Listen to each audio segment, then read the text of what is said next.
Today, I want to talk to you about types of organizational structure in a church. So, we'll discuss some pros and some cons of each one, but let's take a look.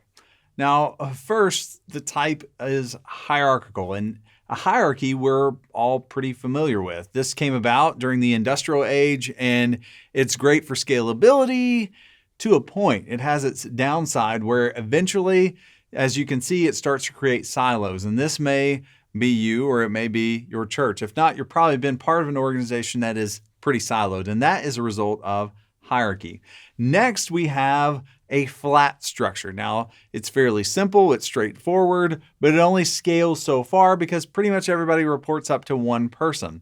It's only as strong then as the leader at the top. Another type is this synergy of stovepipes, which may sound weird, but it probably is familiar to you in the modern world.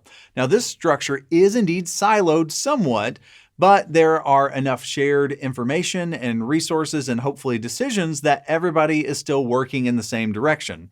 This means communication, goals, and measures are the same throughout the organization. And it works when it works well and people are working well with each other. If there's a shared culture, this is a good model. The next is the amoeba.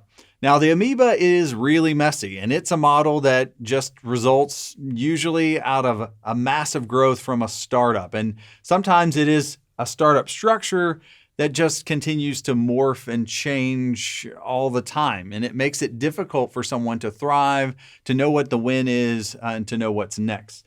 The next is a node or a network.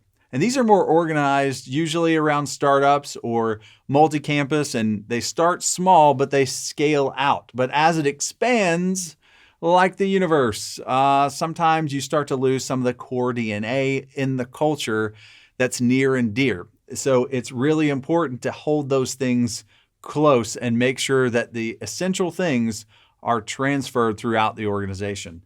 Last is the ball of yarn. Similar to the amoeba, it may have started as an amoeba or a node, and it just kind of grew, and it's now difficult to unravel, and no one really understands what they see in any given direction. In order to get to the bottom of things, you have to unravel it, and usually you have to go through a lot of people, sometimes the entire ball of yarn. So think about your church or organization. Which structure best represents your current situation?